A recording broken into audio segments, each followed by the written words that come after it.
Good afternoon, reception. For today's story time, I have taken inspiration from my top. Now, if you look closely, I've got an apple and a poisoned apple on my t-shirt today.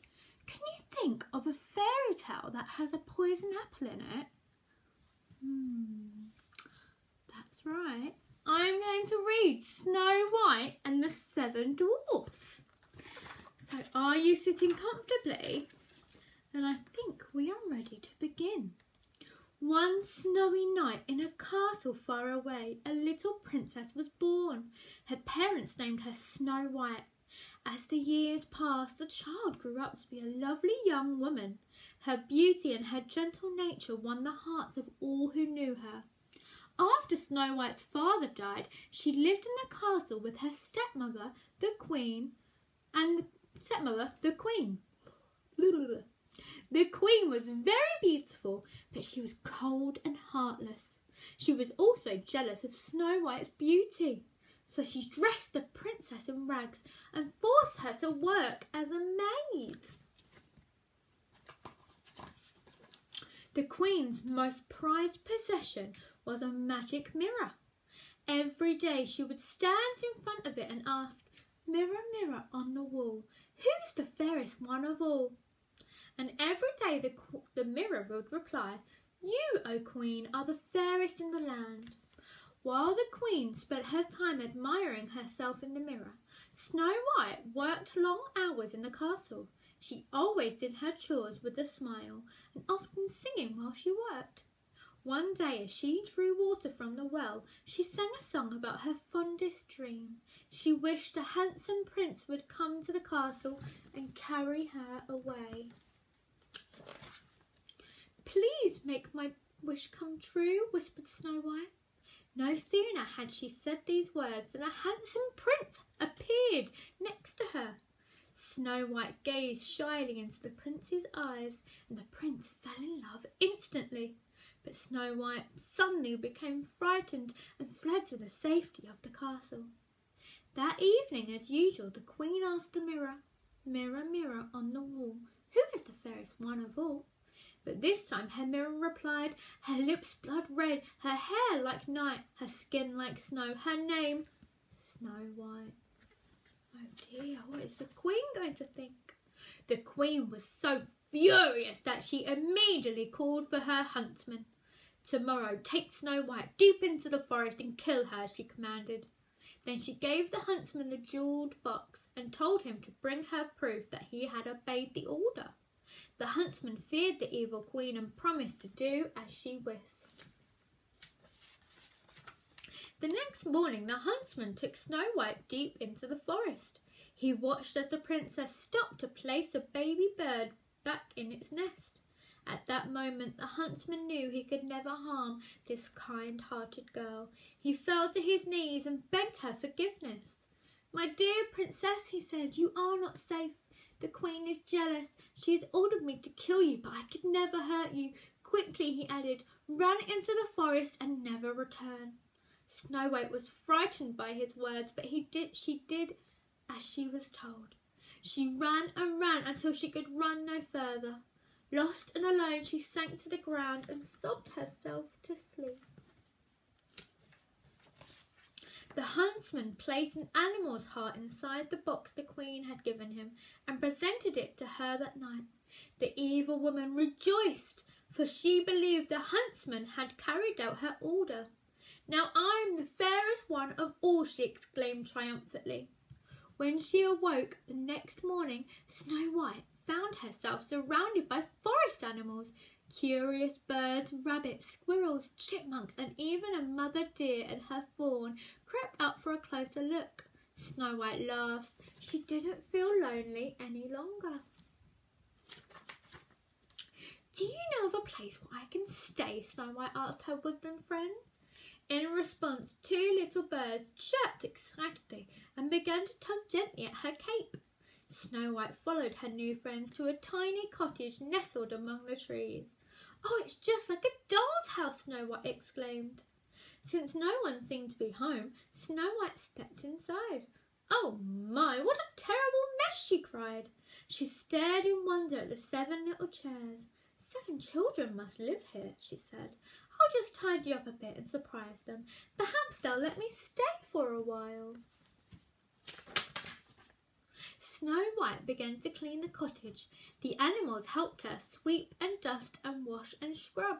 Soon the cottage was neat and tidy. Snow White went upstairs where she found 7 little beds lined up in a row. Each one had a name carved on it. What funny names for children, remarked Snow White as she read the names aloud. Happy, Dopey, Grumpy, Sneezy, Bashful, Doc and Sleepy. Then she yawned. I'm a little sleepy myself, she added. Snow White lay across the tiny beds and promptly fell asleep. Meanwhile, 7 little men were hurrying home from a hard day's work in the diamond mine. They didn't know it, but they had a surprise waiting for them, for these were the 7 dwarfs who lived in the cottage where Snow White lay sleeping. They sang merrily as they walked through the forest. Doc led the way with the lantern. Behind him were Grumpy, Happy, Sleepy, Sneezy, Bashful, and last of all, Dopey. Dopey's my favourite. Who's your favourite? As they neared the house, the dwarfs noticed that something was different. The windows were clean. Cautiously, they crept inside. Everything was neat and tidy. Just as I thought, cried Doc, someone's been here. Maybe it's a goblin, said Bashful. Maybe it's still here. Only one way to find out, said Grumpy. So up the stairs they went. But instead of a goblin, the dwarfs found Snow White fast asleep on their beds. It's a girl, declared Doc. She's beautiful, added Happy. Snow White was awakened by their voices. Oh, she cried when she saw them. Why, you're not little men at all. You're not children at all. You're little men.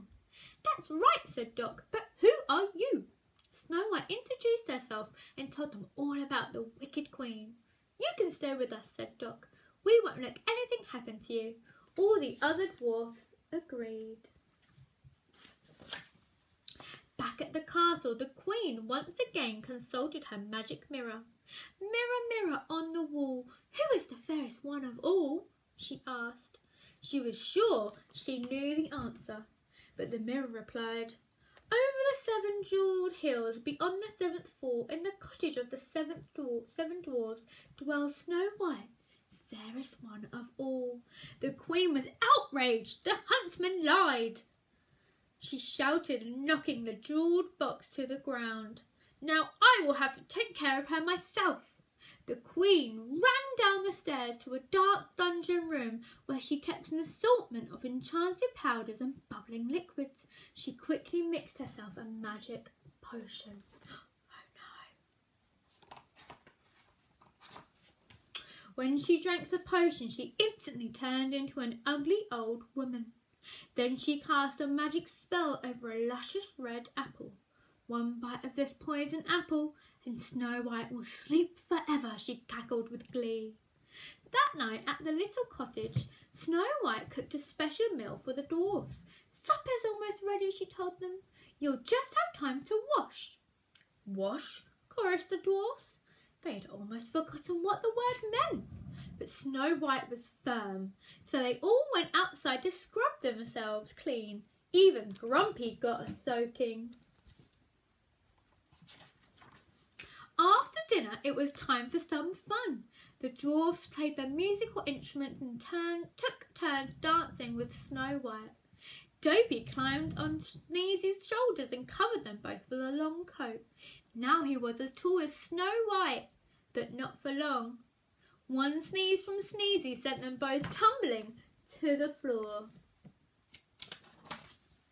Before they set off for work the next morning, Snow White gave each dwarf a goodbye kiss.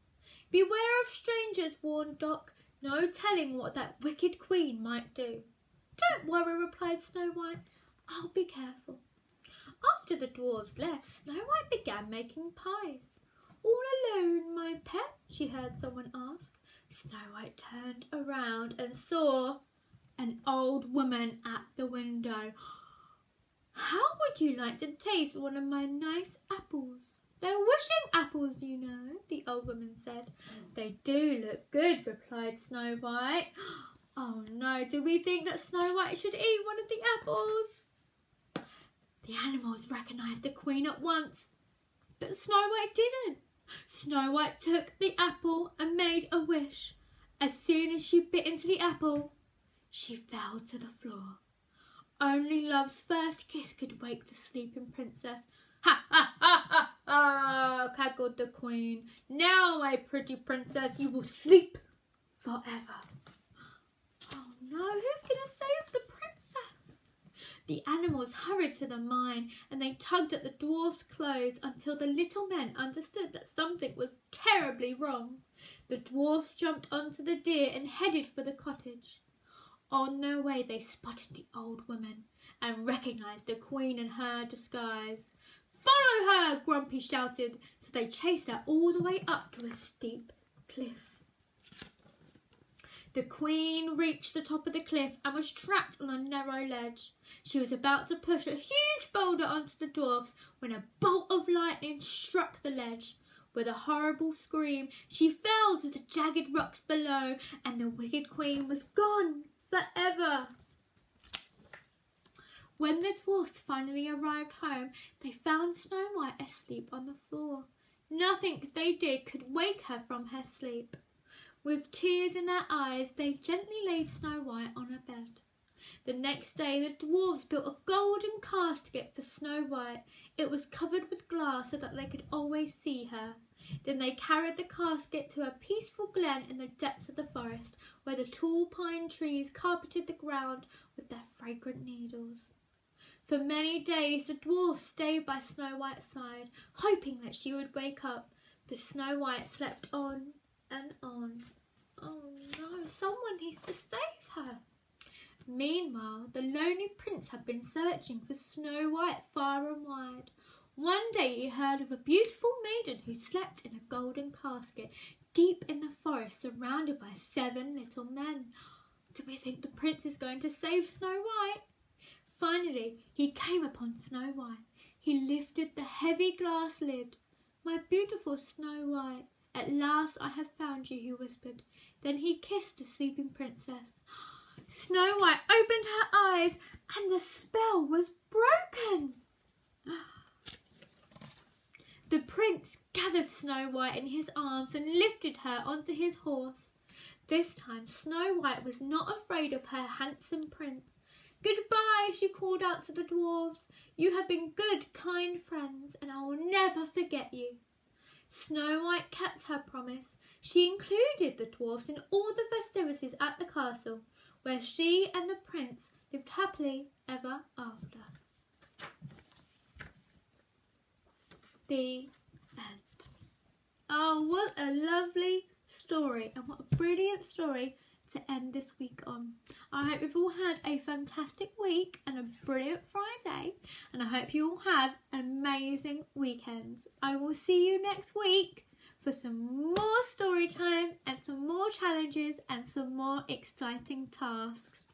See you later. Adios.